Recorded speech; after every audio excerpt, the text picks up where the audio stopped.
దేవునికి స్తోత్రం. దేవుని యొక్క పరిశుద్ధ నామంలో ప్రభువునందు ప్రియ సహోదరి సహోదరులందరికీ నా వందనములు తెలియజేస్తున్నాను. ప్రభు యొక్క శక్తి చేత ఆయన కొరకే జీవించాలి అనే విశ్వాస్యత కలిగి మరి మనము సాగిపోవచ్చున్నామని, మీలో చాలామంది అట్టి మనసునే కలిగి ఉన్నారని నమ్మి దేవుని స్తుతిస్తూ ఉన్నాను. ప్రభు అయిన తండ్రి ఆయన యొక్క పిల్లలు ఆయన కొరకే జీవించాలి అని ఖచ్చితంగా లేఖనాల్లో మనకు తెలియచేశాడు. అయితే దేవుని అంగీకరించి దేవుని యొక్క పిల్లలు అనుకుంటున్నాం, కానీ ప్రభు ఇష్టం కన్నా మనుషుల ఇష్టాలను మన ఇష్టాలను నెరవేర్చుకొని క్రైస్తవ జీవితంలో సాగిపోతూ ఉన్నాం. అది దేవునికి చాలా హేయకరమైన చర్య, గుర్తుపెట్టుకోనండి. అయితే ఒకప్పుడు మనము అన్య ప్రజల్లో నుండి దేవుని యొద్దకు వచ్చాం. దేవుని యొక్క బిడ్డలుగా బ్రతుకుతుంటే చాలామంది చాలా రకాలుగా మాట్లాడుకోవటం మనం చూస్తున్నాం. ముఖ్యంగా ఒక మాట ఈరోజు నేను ఈ వీడియోలో మీకు చెప్పాలనుకుంటున్నాను. అదేంటంటే, మేము అన్నీ తింటాం, మీరెందుకు మావి తినరు అని ఈ ప్రశ్న తరచూ మనం ఎదుర్కొంటూనే ఉన్నాం. అయితే దాని గురించి పరిశుద్ధుడైన తండ్రి మనకేం తెలియజేస్తున్నాడో లేఖనాల ద్వారా మనం నేర్చుకుందాం. నిజముగా అన్ని ప్రజల మధ్యలో మన యొక్క జీవితం కొనసాగుతూ ఉన్నప్పుడు రకరకాల పరిస్థితులు, మరి వాళ్ళకు కూడాను చాలా సందేహాలు ఉంటాయి.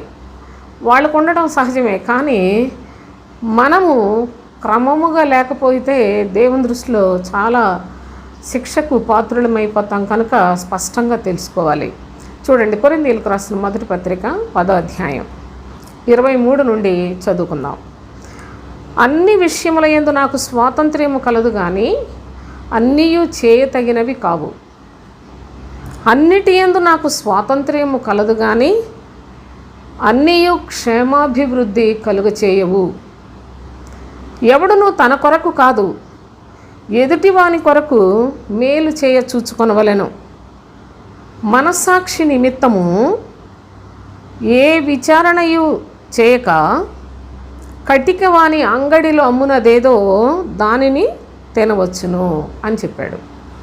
మీరు ఈ వాక్యాన్ని జాగ్రత్తగా చూసినట్లయితే, భక్తుడైన పౌలు ఆయన ప్రభువుకు చాలా విస్తారముగా పనిచేసిన సాధనము, చాలా క్రీస్తు సువార్తను ప్రకటన చేసిన సాక్షిగా, అపోస్తలుడుగా మనకు తెలుసు.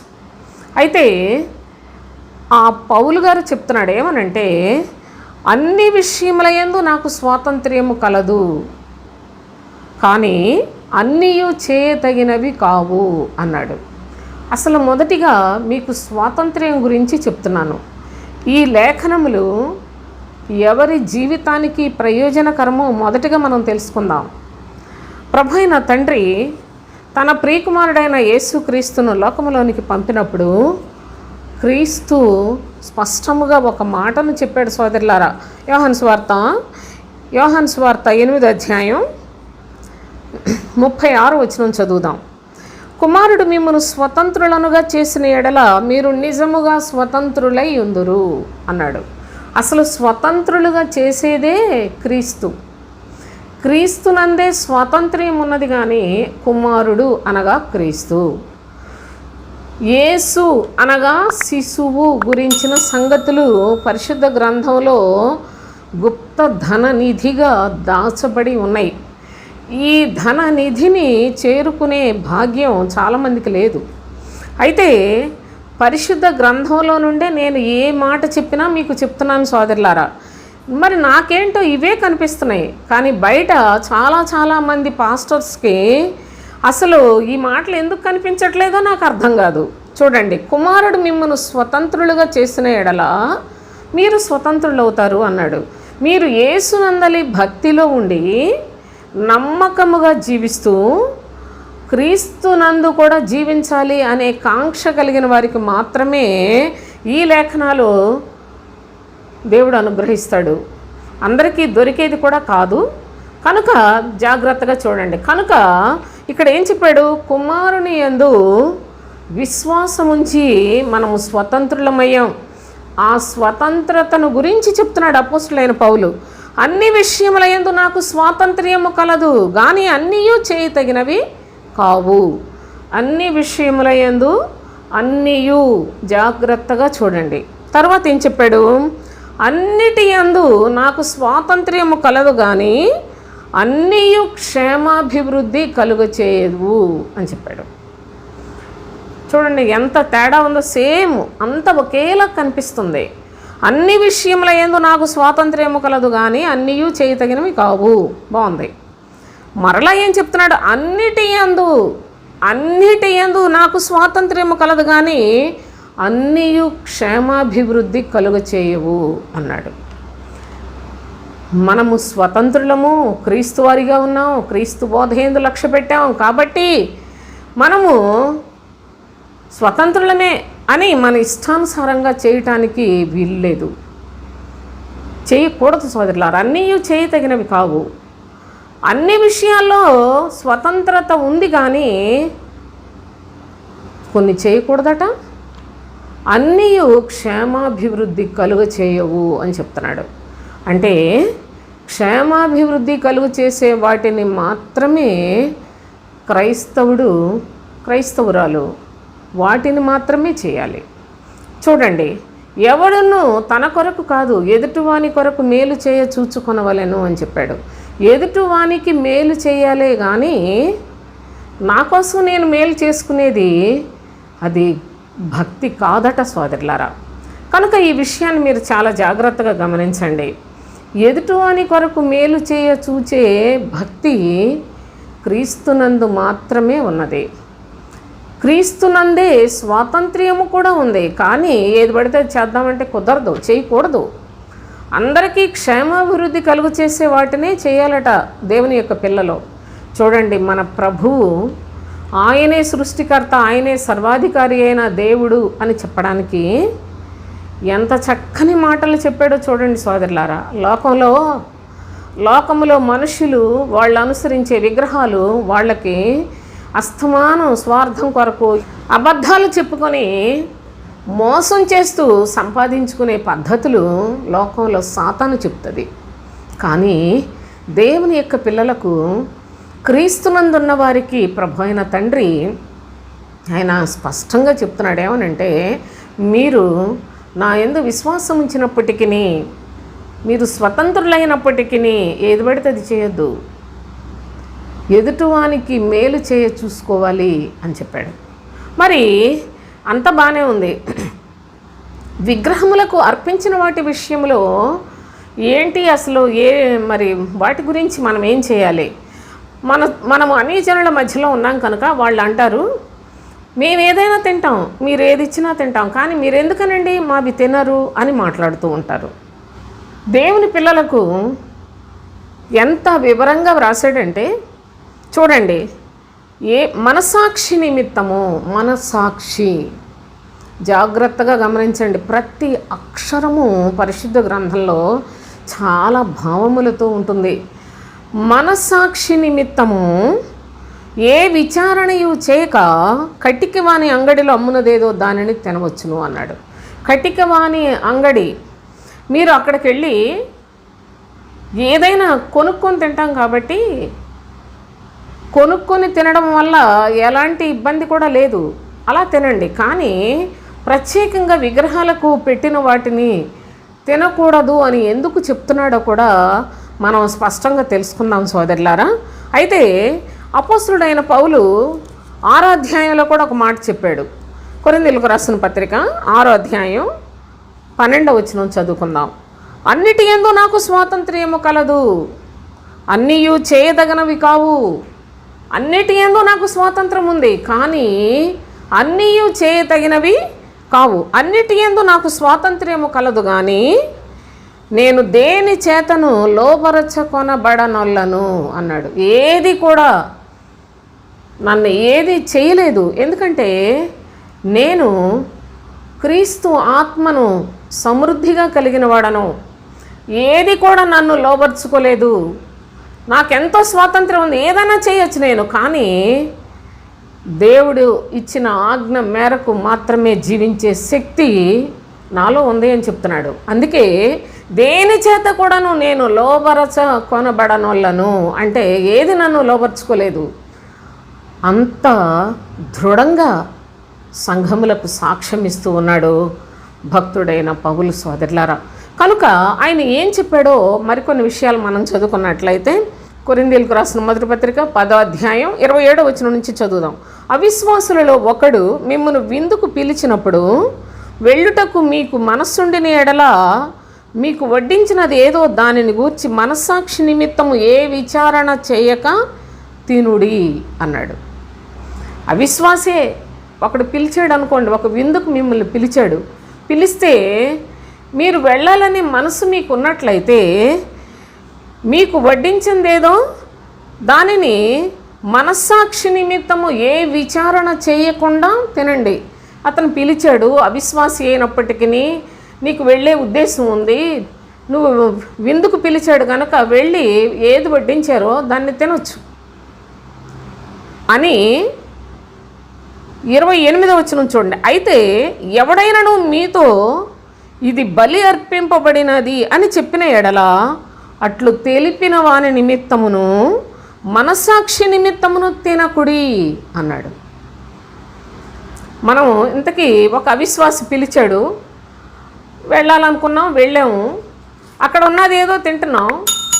ఇంతలో తినేటప్పుడు ప్రక్కనున్నవాడు ఒకడు ఇది బలి అర్పించారు తెలుసా మీకు అన్నాడు అనుకో, అంటే ఆ వ్యక్తి యొక్క హృదయంలో బలి అర్పించిన వాటిని తినడం, మరి వీళ్ళు క్రైస్తవులు కదా, దేవుని ప్రజలు కదా, వీళ్ళు తినకూడదు కదా, తింటున్నారేంటి అని ఆ ప్రక్కనున్న వ్యక్తి ఒక సందేహాన్ని వెలుబుచ్చాడు కనుక ఇది బలి అర్పింపబడినది అని చెప్పాడు కనుక అతని నిమిత్తము చూడండి, జాగ్రత్తగా చూడండి, ఎదుటివాని మనస్సాక్షి నిమిత్తము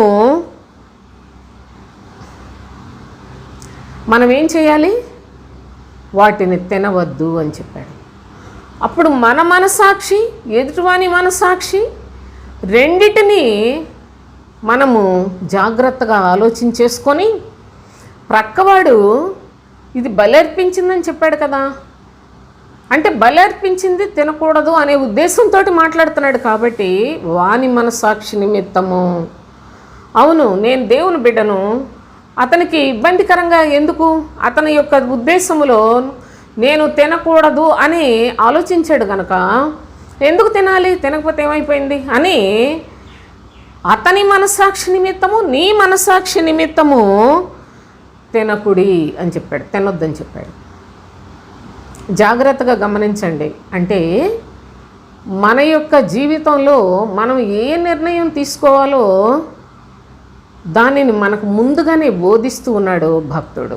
మళ్ళీ ఒకవేళ మనం పొరబడతామేమోనని భక్తుడు ఎంత తేటగా వ్రాసాడో చూడండి. 29వ వచనం చదువుదాం. మనస్సాక్షి నిమిత్తమనగా నీ సొంత మనస్సాక్షి నిమిత్తము కాదు, ఎదుటివాని మనస్సాక్షి నిమిత్తమే ఈలాగు చెప్పుచున్నాను అన్నాడు. జాగ్రత్తగా, ఇది చాలా విసిగించినట్టుగా ఒకవేళ మీకు మరి అనిపిస్తుందేమో, కానీ సోదరులారా మీకు అర్థమయ్యేలాగా చెప్పాలని నా బాధ, చెప్పిందే చెప్తున్నారనేసి మీ బాధ. మొత్తానికి ఏదేమైనా వాక్యం అర్థమైతే అంతే చాలు. దేవుని యొక్క కృప ద్వారా తండ్రి నాకు అర్థం చేశాడు, అది మీకు కూడా అర్థం కావాలి అనే ఆశతో మాత్రమే చెప్తున్నాను. చూడండి, ఏ మనస్సాక్షి నిమిత్తము అంటున్నాడు, నీ సొంత మనస్సాక్షిని గురించి కాదు, ఎదుటివాని మనస్సాక్షి నిమిత్తము. అందుకే మనం పైన చదువుకున్నాం, ఎవడును తన కొరకు కాదు ఎదుటివాని యొక్క మేలు కొరకు మనము ప్రతి విషయంలో కూడా వారికి మేలు కలుగునట్లుగా చూసుకోవాలి అని చెప్పాడు. సోదరులారా, మనం కడుపు నిండా తిన్నామనుకో మనకే బాగుంటుంది, సంతోషంగా ఉంటుంది, ఒకవేళ ఆరోగ్యం వస్తుంది, ఈ విధంగా అంటే నాకే మేలు జరుగుతుంది.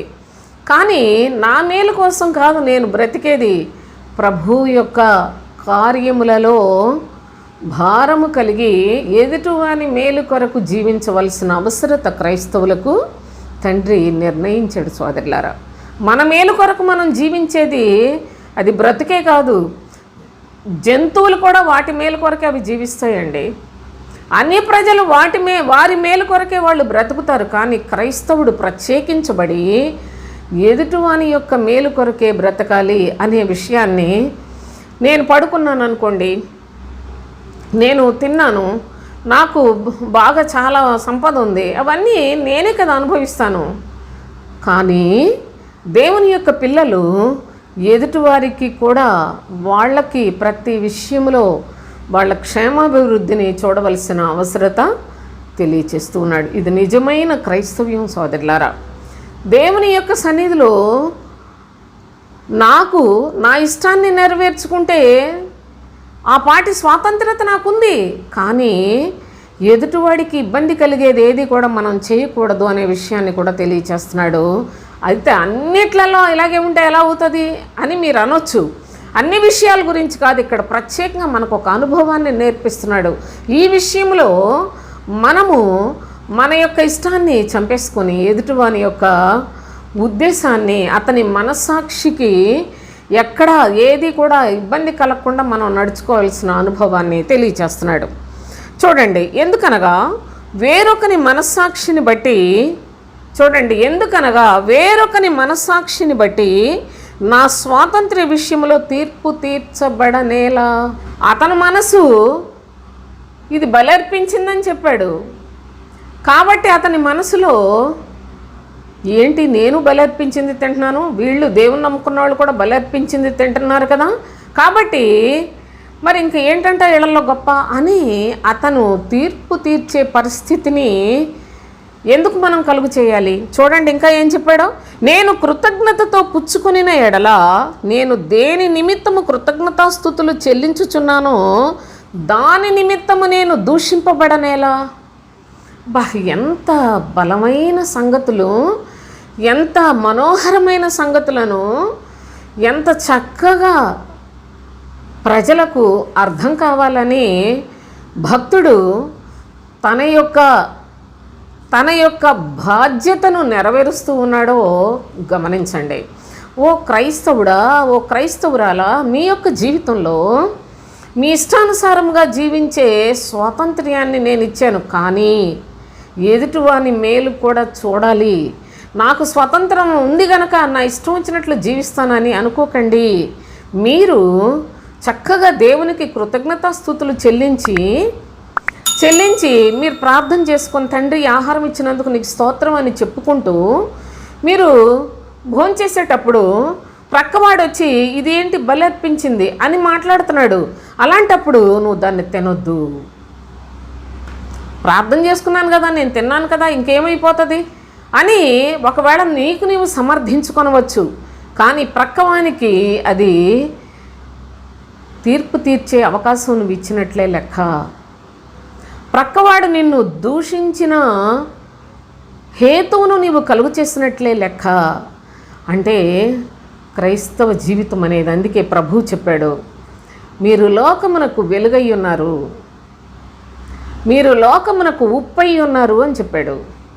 ఉప్పు తాను కరిగిపోతూ భుజించే వాళ్ళకి రుచిని కలుగు చేస్తుంది. వెలుగు తనకు తాను వెలుగు కోసం కాదు, లోపలనున్న వారందరికీ వెలుగిచ్చే దీపం. నా ప్రియ సహోదరి సహోదరులారా, అలాంటి శక్తివంతులుగా ప్రభు అయిన తండ్రి తన పిల్లలను తయారు చేస్తూ ఉన్నాడు. ఇలాంటి పరిస్థితులు అన్ని జనులకు ఉండవు కనుక, ఇలాంటి హెచ్చరికలు ఆజ్ఞలు అన్ని ప్రజలకు ఉండవు కనుక వాళ్ళు ఏది పడితే అది తింటారు. వాళ్ళు ఎలా తిన్నా వాళ్ళకి అది తప్పు కూడా కాదు. కాబట్టి వాళ్ళు మనల్ని అంటారు, మేము ఏది మీరు ఇచ్చినా కూడా తింటాం కదా, మీరెందుకు తినరు అంటారు. మీరు అర్థం చేసుకోవాలి చాలా జాగ్రత్తగా. ముందు మన మనసులకు అసలు ఏంటి ఈ యొక్క వ్యత్యాసం, ఎందుకు మనం తింటలేదు అనేది మీకు ఫస్ట్ తెలియాలి. తెలిసి దాని మీద స్థిరముగా మీ మనసు నిలిచి ఉండాలి. అప్పుడు మాత్రమే మీరు ఎదుటివారికి ఏదైనా సరే, ఏ పరిస్థితుల్లోనైనా సమాధానం చెప్పడానికి వీలు కలుగుతుంది. చాలామంది క్రైస్తవుల్లో అన్ని జనుల ఆచారాలు చేస్తారు, లేక లోక సంబంధులతో కలిసిపోయి ఉంటారు, దేవుడు మనుషులు అని చర్చికి వెళ్ళి వస్తారు. వీళ్ళందరూ నామకహ క్రైస్తవులు మాత్రమే. వీళ్ళు అసలుకి ఎప్పటికీ దేవుని విషయాలు తెలుసుకోరు, దేవునికి భయపడరు, దేవుని వాక్యం వాళ్ళ లోపలికి రాదు, అసలు ఎప్పటికీ వాళ్ళు దేవుని యొక్క సమాజంలో చేర్చబడరు సోదరులారా. కానీ దేవుని కొరకు జీవిస్తున్నామని చెప్పుకొని అన్ని జనుల ఆచారాలు పాటించమని, అన్ని జనులు పెట్టింది తినకూడదని, ఇలాంటి విషయాల్లో సందేహములతో చాలామంది ఏం చేయాలో అర్థం కాక తోచని పరిస్థితుల్లో కలిగిన వారు ఉన్నారు కనుక నేను ఈ విషయాలు మీకు చెప్తున్నాను.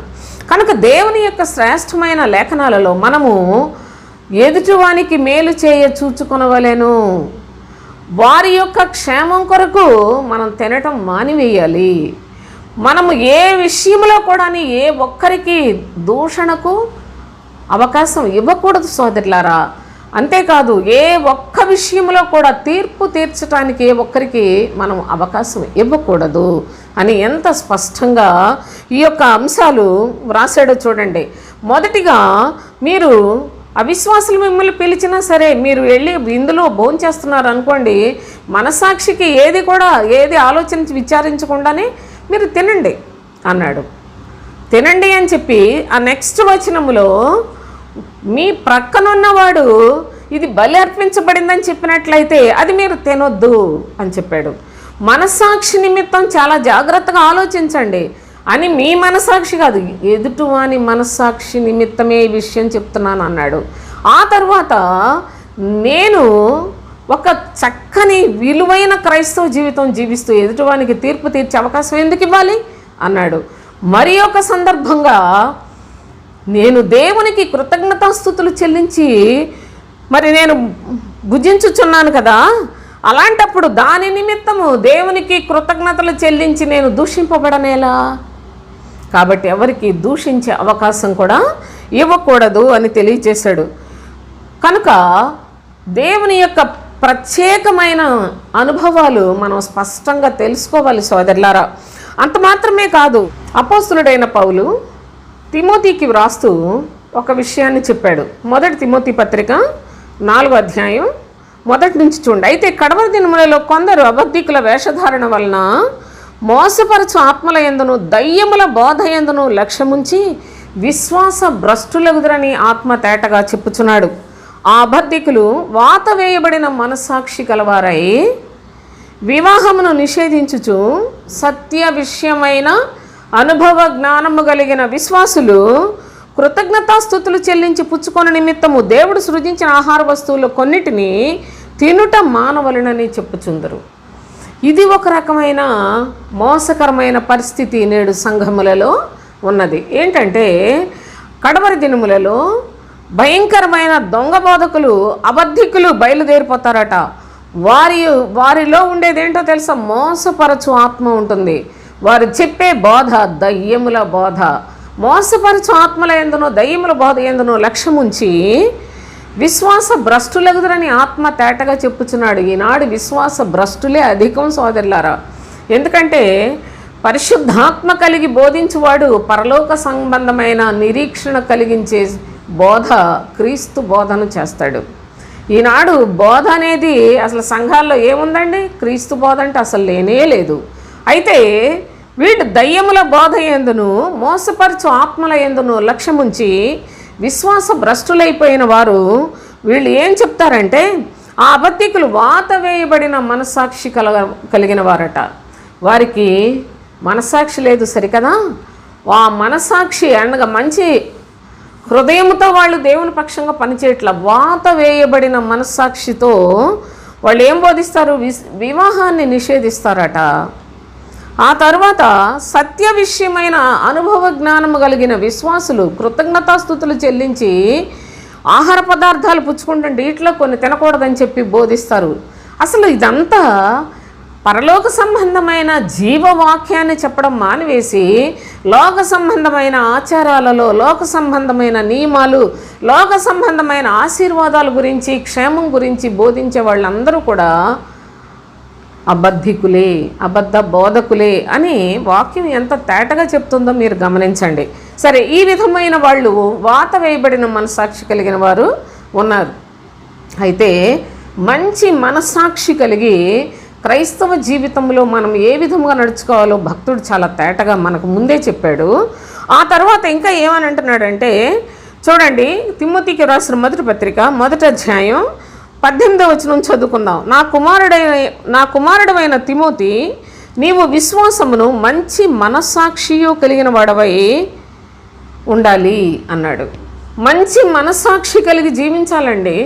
అయితే ఆ మంచి మనస్సు అనేదే లేదు. మనస్సాక్షి ఎక్కడి నుంచి వస్తుంది? ఈ విషయాలన్నిట్లలో తినకుండా ఉండలేక కొంతమంది నానా విధములైన చెడు కార్యాలన్నీ కూడా చేస్తూ అసలు వాళ్ళకి విశ్వాసం గురించి కానీ, దేవుని స్తుతించే పద్ధతి కానీ, కృతజ్ఞతాస్తుతులు చెల్లించే విధానం కానీ తెలియకపోయినా వాళ్ళు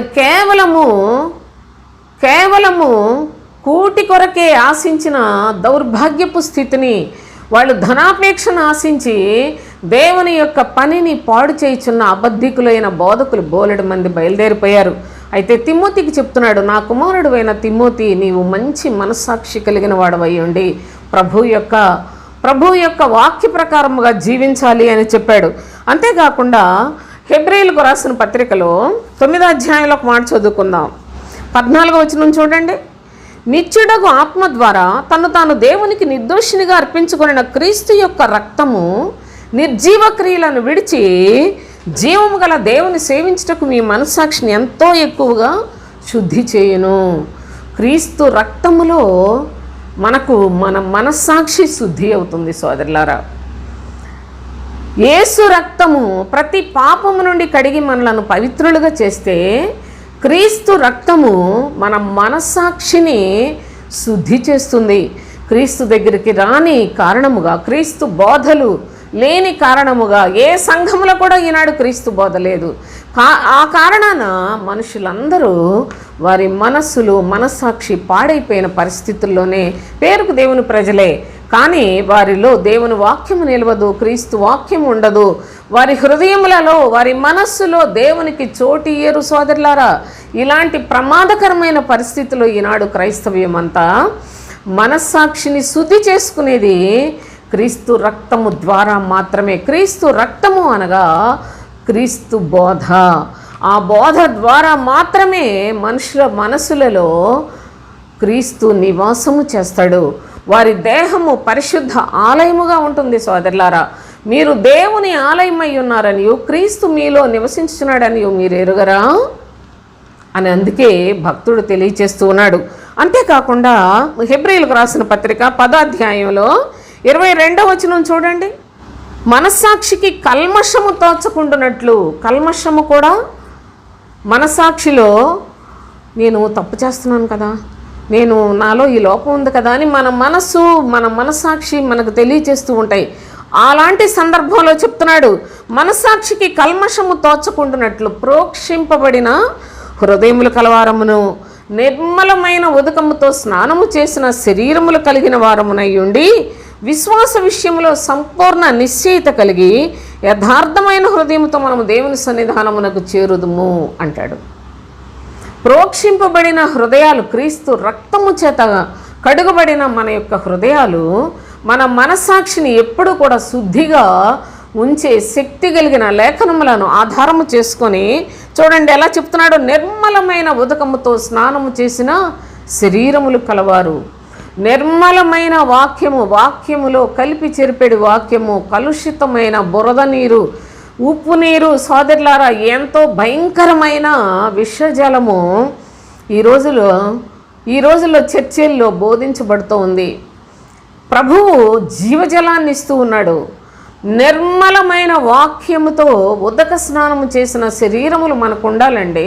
నిర్మలమైన వాక్యము అంటే మనలను శుద్ధి చేస్తూ మనకు నిరీక్షణను కలుగు చేసి, విశ్వాసమందు శక్తిని కలుగు చేసి, నిత్య జీవార్థమైన ఆ యొక్క పిలుపుకు తగినట్లుగా బ్రతికే విధానాన్ని నేర్పుతుంది నిర్మలమైన వాక్యము. ఆ వాక్యము చేత ఎప్పటికప్పుడు మన శరీరాలను శుద్ధి చేసుకుంటూ ఉండాలి.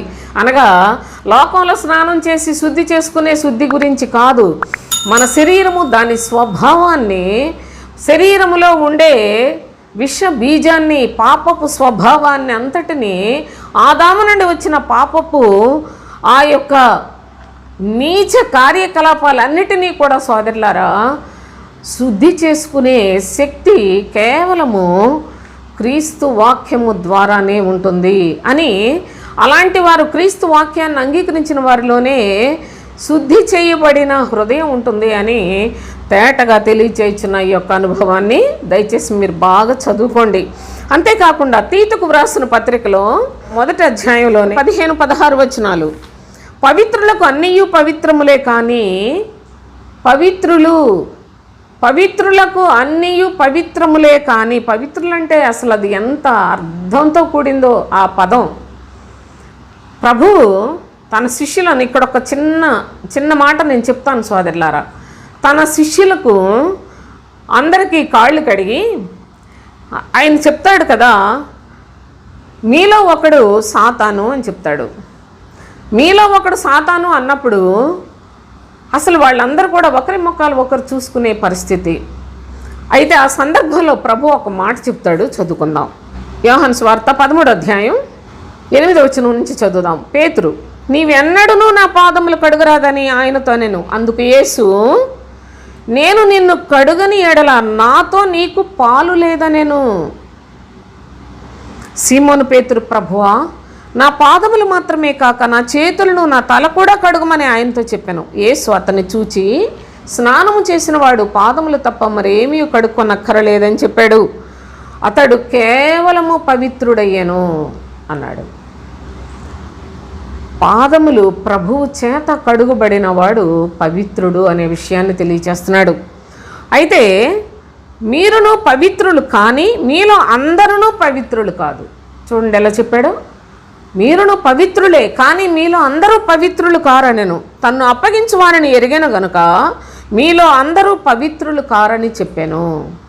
తనను అప్పగించే యూదా కూడా 12 మందిలో ఇంకా కలిసి ఉన్నాడు గనుక మీరు పవిత్రులే కానీ మీరందరూ పవిత్రులు కారు అని చెప్పాడు. అయితే యూదాను గురించి ఈ మాట చెప్పినట్లుగా వ్రాసాడు. కాబట్టి దేవుని యొక్క సన్నిధిలో పవిత్రులు ఎవరో అపవిత్రులు ఎవరో కూడా చాలా జాగ్రత్తగా తెలుసుకొనండి. పవిత్రులు అనగా ప్రభువు చేత పాదములు కడుగబడి ప్రభు రాజ్య వ్యాప్తి కొరకు ప్రాణము పోగొట్టుకునేవారు పవిత్రులు. ప్రభువు ఆయన వెనకాల తిరిగి ఆయనను ఎలాగా అయినా సరే ఉపయోగించుకుందాం అనుకుంటూ ఆయనను అప్పగించటానికి వెతుకుతూ సమయం కోసం చూస్తూ ఉన్న అట్టి దౌర్భాగ్యపు స్థితి, ధనాపేక్ష కలిగిన వారందరూ కూడా సోదరులారా అపవిత్రులు. అంత భేదం ఉంది పవిత్రులకు అపవిత్రులకు. చూడండి, తీతుకు రాసిన పత్రికలో మనం చదువుకుంటున్నాం కదా, పవిత్రులకు అన్నీ పవిత్రములే కానీ అపవిత్రులకును అవిశ్వాసులకును ఏదియూ పవిత్రమైనది కాదు. వారి మనస్సును వారి మనస్సాక్షియు అపవిత్రపరచబడి ఉన్నవి అని చెప్పాడు. మనస్సాక్షి అపవిత్రపరచబడిన వాడు ఏది పెడితే అది తింటాడు, ఎక్కడ పడితే అక్కడికి వెళతాడు, చేయరాని కార్యాలు చేస్తాడు, అన్ని జనుల ఆచారాలు పాటిస్తూ సంఘాల్లో ప్రార్థనలు పెడుతున్నారు ఈనాడు. అన్ని జనులతో ఏకీభవించడమే కాదు, వాళ్ళ ఆచారాలతోటి కూడా ఏకీభవించి మరలా బోధకుల్లాగా వాక్యాలు చెప్తున్నారు. సోదరులారా, ఎంత దౌర్భాగ్యపు బోధకులు ఉన్నారంటే దయచేసి మీరు ఈ విషయాలన్నిటినీ కూడా చాలా జాగ్రత్తగా గమనిస్తారని నేను ఆశిస్తూ ఉన్నాను. మనస్సాక్షికి కల్మషము తోచకూడదు, మనస్సాక్షిలో అపవిత్రత ఏమాత్రము కూడా ఉండకూడదు. మనస్సాక్షి క్రీస్తు రక్తము చేత శుద్ధిపరచబడుతోంది అనే అనుభవాలు మనస్సాక్షి నిమిత్తము. మీరు కటికవాని అంగడికి వెళ్ళి అక్కడ కొనుక్కొని తినండి. అన్ని జనులతో ఏకీభవించుట అనేది మనం చేయకూడదు. వాళ్ళతో కలిసి భోజనము చేయట కూడా చాలా ప్రమాదకరమైన అనుభవాలు మీకు నేను లేఖనాల్లో చెప్పాను సోదరులారా. మరి మీలో ఎంతమంది వాటిని అంగీకరిస్తారో అర్థం చేసుకున్నారో నాకు తెలియదు. అయితే మరి ఒక వచనాన్ని చదువుకొని ముగించేస్తాను. రోమీలకు రాసిన పత్రిక 13వ అధ్యాయంలో 5వ వచనం చదువుకుందాం. కాబట్టి ఆగ్రహ భయమును బట్టి మాత్రము కాక మనస్సాక్షిని బట్టి లోబడి ఉండుట ఆవశ్యకము. ఇక్కడ అధికారము గురించి మాట్లాడాడు. అధికారులు, అధికారము.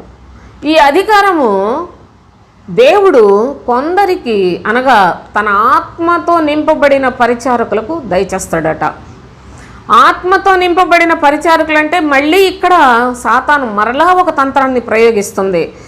మా పాస్టర్ గారు ఆత్మపూర్ణులండి, అభిషేకిస్తే పాస్టర్ గారు అయ్యారంటారు. వీళ్ళు ఇచ్చే అభిషేకాలు దొంగ అభిషేకాలు. 10 మంది పాస్టర్లు వచ్చి ఒకళ్ళని నెత్తి మీద ఏదో ఒకటి నూనె పోసి ఇదేదో తల మీద నూనె పోసారు కనుక ఇదంతా అభిషేకం. ఇదంతా దేవుని యొక్క భాషలో బూతు మాటలతో సమానం సోదరులారు, బూతు మాటలతో సమానం. అంటే ఈనాడు క్రైస్తవులు ఏం వింటున్నారో, ఏమి నేర్చుకుంటున్నారో, ఏమి అనుసరిస్తున్నారో మీకు మీరే పరీక్ష చేసుకోనండి.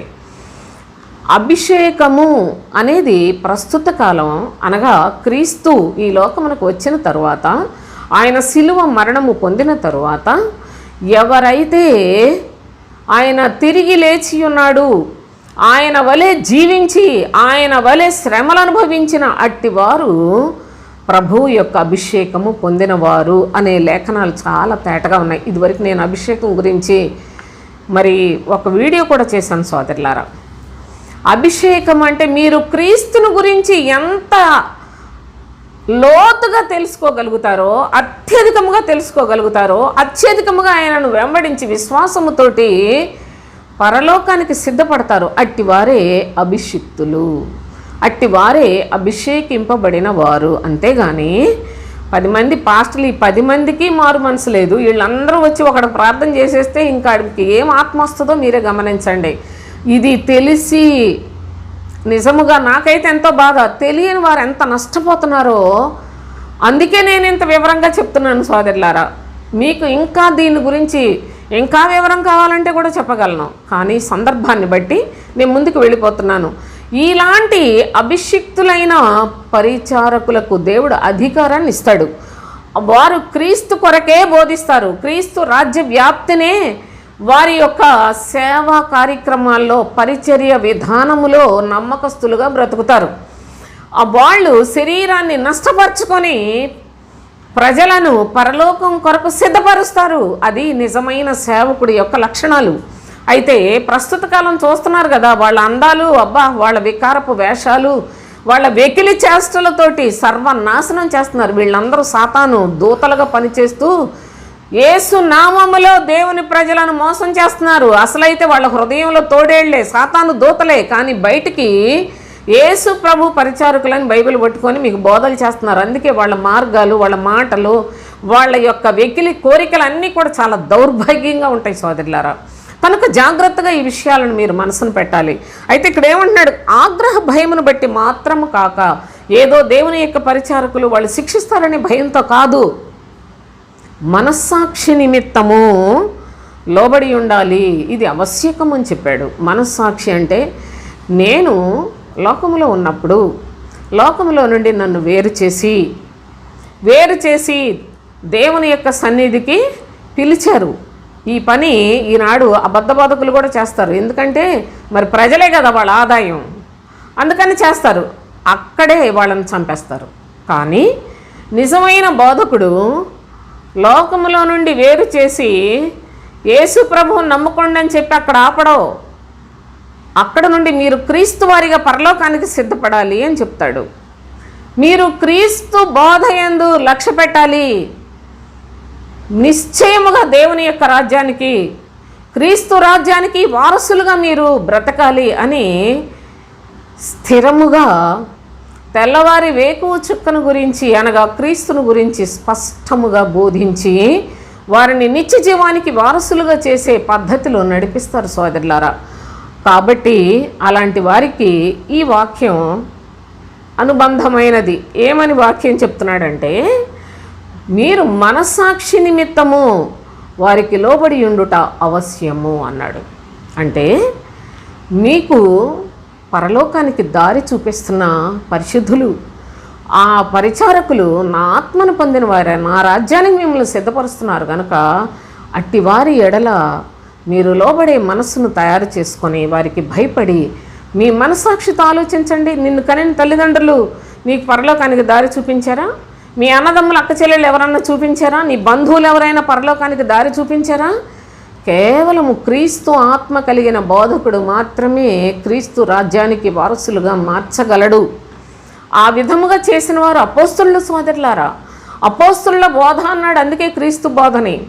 అపోస్తుల బోధను బోధించేవారు ప్రస్తుత కాలంలో ఎవరైనా ఉన్నారో, ఒకవేళ ఎక్కడైనా ఉన్నట్టయితే అట్టి వారికి మీరు లోబడి ఉండాలి. బోధకులై మీ యొక్క ఆత్మల క్షేమార్థమై ప్రయాసపడేవారు కనుక వారు నిత్యము మీ కొరకే ఈ పనిలో భారము కలిగి ఉంటారు కనుక అట్టి వారికి లోబడి ఉండుట ధర్మము. కాబట్టి ఆవశ్యకం అన్నాడు, అది ఖచ్చితంగా మీరు చేయవలసిందేనని చెప్తున్నాడు. అలాంటి మనస్సాక్షిని మనం చక్కగా ఉపయోగించుకొని తినే విషయంలోనూ, త్రాగే విషయంలోనూ, దేవుని యొక్క పరిచర్య విషయంలో, ఎదుటి వారికి మేలు చేసే విషయంలోనూ, ప్రతి సందర్భంలో కూడా దేవుని సేవకులకు భయపడి జీవించే విషయంలో కూడా మనము మంచి మనస్సును, మనస్సాక్షిని కలిగిన వారమై ఉండాలి.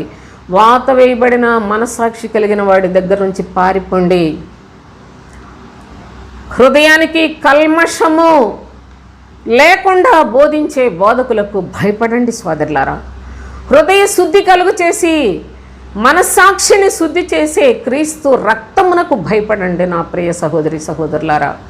ఆ విధముగా మనము అన్యజనులతో ఏకీభవించి నష్టపోకూడదని మన యొక్క మనస్సును, మనస్సాక్షిని చాలా జాగ్రత్తగా మన హృదయాలను శుద్ధిగా చేసుకొని బ్రతకవలసిన పద్ధతిలో బ్రతకాలని, మనము ఏది పడితే అది చేయటానికి మనకు స్వాతంత్రం అందుకు ఇవ్వలేదు దేవుడు అని ప్రతి విషయంలో మనము ఎదుటి వారికి మేలు చేయ చూచుకొనవలెను అనే సిద్ధాంతాన్ని ప్రభు మనకు తెలియచేసినట్లు ఈ విధముగా నడుచుకొనుట అనేది దేవుని దృష్టికి అంగీకారమైనది కనుక మన యొక్క క్రైస్తవ జీవితం చాలా విలువైంది. కాబట్టి మన యొక్క మరణం వరకు నమ్మకముగా జీవించి జీవ కిరీటం పొందే యోగ్యతను సంపాదించుకునే వారిగా బ్రతకాలని ప్రభు అయిన తండ్రి ప్రేమతో ఈ సంగతులు మనకు తెలియచేస్తున్నాడు. దయచేసి మీకు ఇందులో ఇంకా ఏదైనా అనుమానాలు, సందేహాలు ఉన్నట్లయితే నా కామెంట్ రూపంలో పెట్టండి, నేను మీకు వివరించి చెప్తాను. దేవునికి స్తోత్రం. ఈ యొక్క లేఖనములు కొంతమందికైనా సరే షేర్ చేయండి. ఆత్మీయ జీవితంలో మీరు కూడా మీ కర్తవ్యాన్ని నెరవేర్చండి. పరిశుద్ధుడైన మన తండ్రి మనందరి ఆత్మలకు తోడైండి నడిపించుచున్నందులకు ఆయనకు స్తుతులు చెల్లిస్తూ ముగించేస్తున్నాను.